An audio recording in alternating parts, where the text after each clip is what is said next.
Bonsoir à tous, merci d'être au rendez-vous pour votre édition du week-end. Voici les titres de ce samedi 29 juillet. Charles Leclerc en pole position du Grand Prix de Belgique. Le pilote monégasque deuxième temps des qualifications profite d'une pénalité infligée à Max Verstappen pour partir en tête de la course demain. Nous reviendrons sur les 100 ans du scoutisme à Monaco. L'association organise d'ailleurs un jamboree du centenaire actuellement. Plus d'informations à suivre dans ce journal. Rester hydraté, c'est le maître mot en ces fortes chaleurs. Mais pourquoi l'eau est indispensable au fonctionnement de notre organisme? La diététicienne Angélique Deluca répondra à cette question et nous donnera quelques conseils. Puis nous recevrons Gaëtan Lagarde, il est le créateur du compte Les gens dans le métro qui compile des photos et des vidéos insolites prises dans le métro parisien. Il viendra nous parler du succès inattendu de son compte et de l'ouvrage qu'il sort à la fin du mois d'août. Et à la fin de ce JT, découverte de la Principauté autrement, à bord du bus rouge à Impérial de Monaco le Grand Tour pour une expérience fort sympathique. On ouvre donc ce journal avec de la Formule 1. Charles Leclerc partira en pole position dimanche du Grand Prix de Belgique. Le monégasque profite du fait que Max Verstappen est écopé d'une pénalité pour avoir changé sa boîte de vitesse au-delà du quota autorisé. Max Verstappen qui aura tout de même remporté aujourd'hui la course sprint sous une météo capricieuse. La suite du Grand Prix de Belgique, c'est ce dimanche à 15 h sur le circuit de Spa-Francorchamps. En football, l'AS Monaco poursuit sa préparation avant la reprise du championnat de Ligue 1. Vendredi, les joueurs d'Adi Hutter étaient opposés à Bologne en match amical. Ils se sont imposés avec panache et au bout du suspense face aux Italiens, 3-2. Un troisième succès de rang encourageant avant le début de la saison. L'AS Monaco Basket n'a pas encore repris le chemin des parquets, mais on connaît déjà son programme de pré-saison. Il débutera le 15 août par les examens médicaux, puis direction l'Italie pour le traditionnel camp d'entraînement à Bormio. Les champions de France en titre s'envoleront ensuite pour la Turquie le 30 août pour une série de matchs à Antalya jusqu'au 10 septembre. Parmi les adversaires, on retrouvera le Beşiktaş ou l'Anadolu Efes, parfait pour préparer au mieux le championnat, mais aussi la saison en Euroleague. Un anniversaire, ça se fête pour célébrer son centenaire. L'association des guides et scouts de Monaco organisait du 19 au 30 juillet un jamboree, un grand rassemblement de scouts avec un épilogue en principauté. Frédéric Hélion et Jean-Alexandre Dordet sont allés à la soirée de clôture vendredi soir au parc Princesse Antoinette. À quelques jours du début du 25e Jamboree Scout Mondial, le plus grand rassemblement de jeunes scouts au monde, où plus de 45 000 personnes sont attendues en Corée du Sud début août, l'association des guides et scouts de Monaco célébrait ses 100 ans avec un Jamboree du centenaire du 19 au 30 juillet. Des scouts venus de Grande-Bretagne, le pays de Baden-Powell, le père fondateur du scoutisme, de Hongrie, ainsi que des compagnons de Vence, Paris et Annecy se sont retrouvés en principauté pour partager leur culture commune. Oui, alors être un scout, aujourd'hui, moi je dirais que c'est comprendre qu'on peut cultiver la meilleure version de soi-même. En fait, les jeunes qu'on a, c'est des jeunes comme les autres, hein, c'est pas forcément, ils sont pas forcément plus attentifs, c'est des jeunes. Mais lorsqu'ils portent la chemise, c'est un petit peu, je vais devenir meilleur, je vais faire un truc pour le monde que j'habite. Et ça, c'est très précieux à transmettre. La GSM a d'abord organisé un camp à Casterino avec notamment une visite de la vallée des merveilles. Puis les scouts se sont retrouvés en principauté où ils se sont implantés au parc Princesse Antoinette, lieu de la soirée internationale de clôture de ce jamboree du centenaire vendredi soir. On a passé une semaine avec des scouts hongrois et anglais. On a fait des activités avec eux. On a visité le musée de Monaco, on leur a fait visiter le casino, le palais, etc. Et on a été très heureux de vivre ces moments avec eux. We represent Hungary. We represent all the scouts all from the world. There is a lot of guys from Monaco, from Great Britain and from Hungary. And if I need to choose one, this is representing the whole world, the whole of the scouts here. Ça fait très plaisir quand surtout on voit des gens dans la rue qui nous disent je pensais plus qu'il y avait des scouts ou quoi. Et du coup on est heureux de représenter l'association et voilà, ça nous fait chaud au cœur de savoir que les gens s'intéressent à nous. Un bel événement qui prouve bien que oui, les scouts existent toujours. Pensez à vous hydrater. Ce message est plus que jamais d'actualité en ces fortes chaleurs. Un réflexe que les autorités sanitaires nous demandent d'adopter depuis le début de l'été. Mais pourquoi l'eau est indispensable au fonctionnement de notre organisme? Comment prévenir la déshydratation? Des questions que nous allons poser ce soir à notre première invitée. Il s'agit d'Angélique Delucas. Elle est diététicienne et intervient notamment au centre hospitalier Princesse Grasse. Bonsoir. Bonsoir. En quoi est-ce si important de rester hydraté en ces fortes chaleurs? Pourquoi l'eau est si essentielle à notre organisme? On sait effectivement que l'eau est la seule boisson indispensable de toutes, d'autant plus dans ces fortes chaleurs en ce moment, puisqu'on sait qu'on a des pertes quotidiennes de 2 litres environ. Donc il est vraiment important de rester hydraté tout au long de la journée, en particulier pour les enfants et les personnes âgées qui, nous le savons, sont une population un peu plus sensible et qui perdent une sensibilité à la soif en fait. Généralement, on nous conseille de boire entre 1 litre et 1,5 litre d'eau par jour. C'est bien le cas, hein? Alors normalement, les recommandations sont d'environ 1,5 litre par jour en effet, mais en période de forte chaleur, il faut augmenter de 1 demi-litre par jour. Donc ce qui fait un apport d'eau de 2 litres par jour. Et pour avoir le réflexe, on garde une bouteille d'eau ou sa gourde à côté de soi pour penser à s'hydrater? Alors il y a des petites astuces comme ça, donc en effet garder la bouteille ou la gourde à côté de soi, garder le petit verre d'eau ou la carafe à côté de la table de nuit pour s'hydrater avant de dormir, pendant la nuit ou au réveil. Il y a des petites astuces comme ça qui font qu'on peut rester hydraté toute la journée. Aussi par exemple se tourner vers des aliments un peu plus riches en eau. Oui, c'est ce que j'allais vous poser comme question justement. Est-ce qu'il y a des fruits ou des légumes qui peuvent participer à cette hydratation nécessaire? Alors en effet, on sait déjà premièrement qu'un tiers de nos apports hydriques sont apportés par l'alimentation. Et surtout, comme vous le dites, les fruits et les légumes. Donc particulièrement les fruits frais à queue. Normalement le cru est ce qui apporte le plus d'eau dans les fruits et les légumes.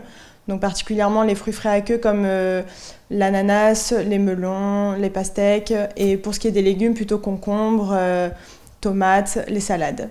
Angélique Delucas, rester hydratée, c'est aussi bien bénéfique pour nos reins, notre estomac ou encore nos intestins, hein. Alors, il faut savoir que l'eau intervient dans tous les métabolismes de notre corps. Donc il intervient effectivement vraiment dans la fonction digestive, la fonction rénale. Il est vraiment important de rester hydraté pour le faciliter dans tous les métabolismes de nos cellules. Tout à l'heure, on parlait des aliments qui sont riches pour nous en hydratation. Est-ce que vous avez des idées recettes à nous partager pour rester hydraté tout au long de l'été? Il faut aller vers le frais et le léger en fait. Éviter tout ce qui est vraiment plat, en sauce, gras, qu'on a tendance à se faire en hiver pour se réconforter. Là au contraire, on va aller chercher de la légèreté, donc avec des soupes froides de concombres par exemple, des gazpacho de tomates, ou si on va plus vers le sucré, donc des salades de fruits évidemment, mais on peut faire aussi des sorbets. Si on n'a pas de sorbetière, on peut très bien se prendre des fruits frais congelés, faire une purée de fruits avec et puis se régaler sans qu'il y ait de sucre ajouté. Parce qu'on sait que trop sucré, ça appelle l'eau et ça a tendance au contraire à nous déshydrater. Et pas trop salé aussi à la fois? Exactement. Le sel, tout comme le sucre, appelle l'eau. Donc il y a un risque aussi de déshydratation. C'est pour ça qu'il faut boire avec modération en ce moment les jus de fruits, les sodas, toutes les eaux aromatisées. En réalité, il faut faire attention parce que même si elles donnent du goût et peuvent nous faire un peu plus boire, le sucre appelle l'eau, donc ça peut nous déshydrater. Donc il faudra plus se tourner vers des limonades maison. Pourquoi pas citron, menthe, citron, fraise, basilic. Ce sont des duos ou des trios d'aliments qui vraiment sont incontournables et qui peuvent donner du bon goût à l'eau, notamment pour les personnes âgées et les enfants qui raffolent de ça. Eh bien, merci beaucoup Angélique Delucas de nous avoir prodigué tous ces conseils en période de forte chaleur. On ne le rappellera jamais assez, il faut bien s'hydrater en cette période de canicule. Tout à fait, merci beaucoup.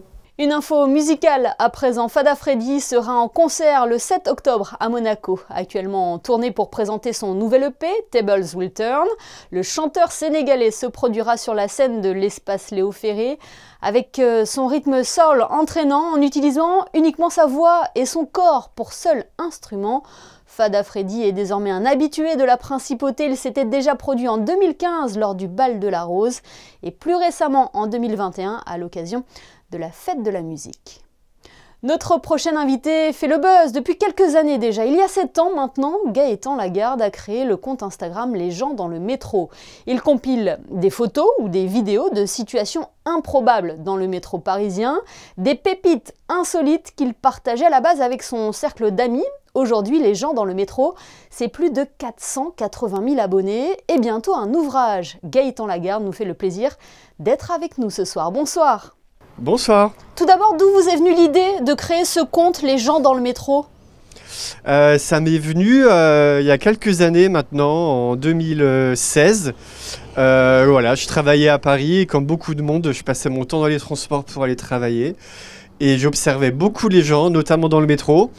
Et une fois, je suis tombé sur une photo un peu marrante à prendre et je l'ai prise et elle était un peu drôle et ça m'a donné un peu l'idée de continuer, d'être à l'affût un peu des situations cocasses dans le métro. Alors comment ça marche? Vous repérez des vidéos? On vous en envoie? Comment se passe la sélection?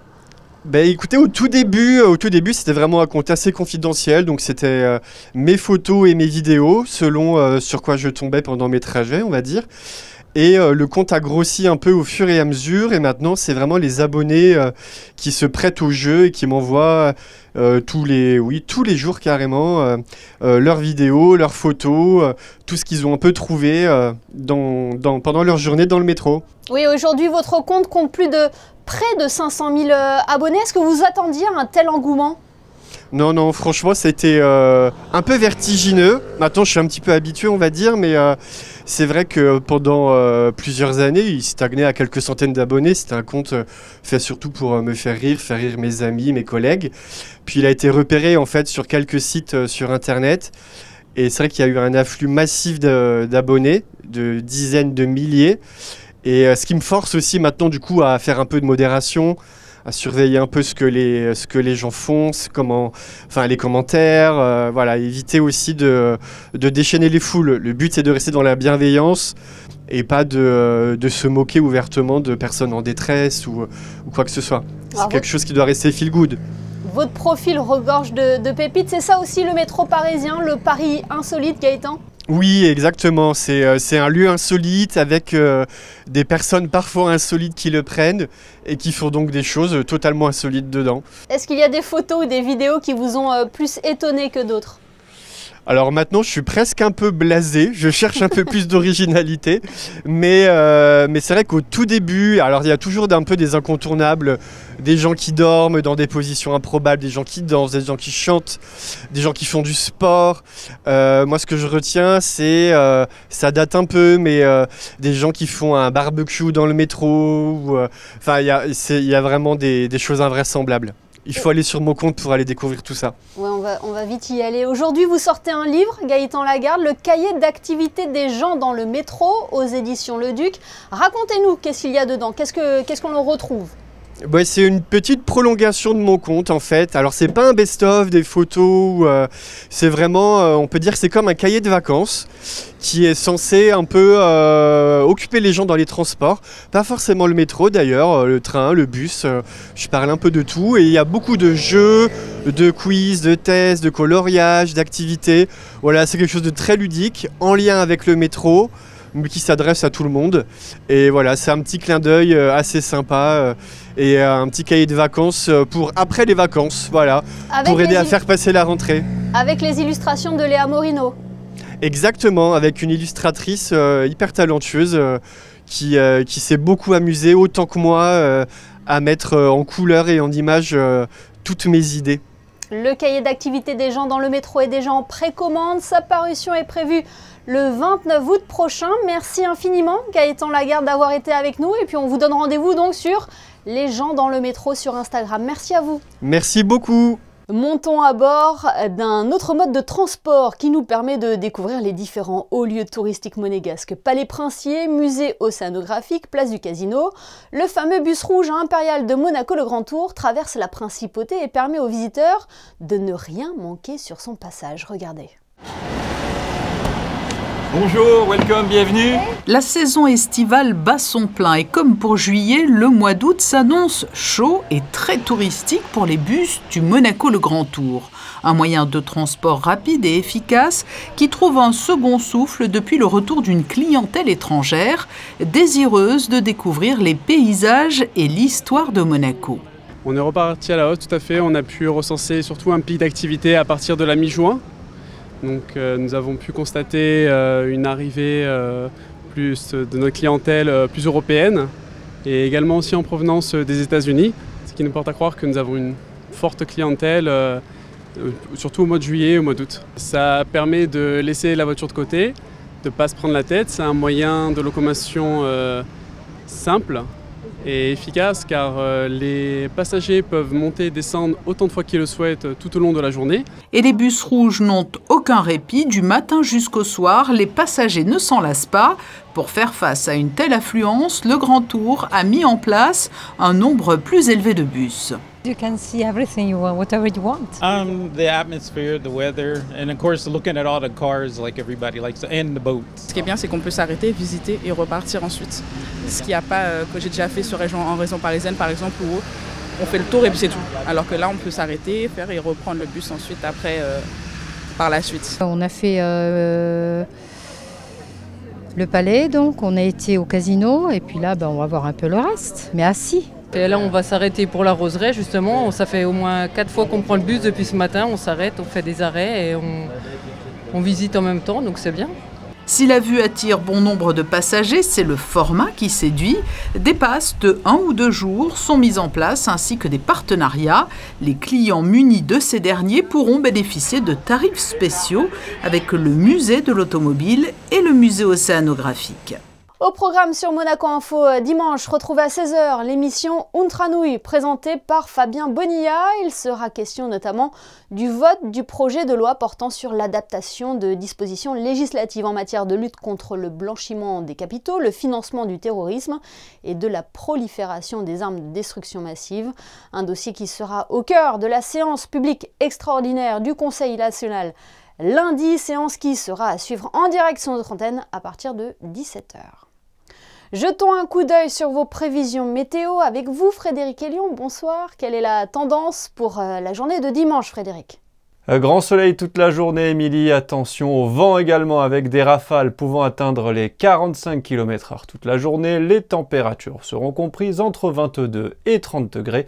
Dimanche 30 juillet, n'oubliez pas de souhaiter une bonne fête à toutes les Juliettes. Merci Frédéric et merci à vous pour votre fidélité, y compris le week-end. On referme ce journal avec les photos de Stéphane Danac qui vous emmène ce soir au jardin animalier René III à la découverte de l'exposition Le Prince et ses animaux, exposition qui entre dans le cadre des commémorations du centenaire de la naissance du prince René III. Très belle soirée à tous sur Monaco Info et à demain pour le best-of de la semaine.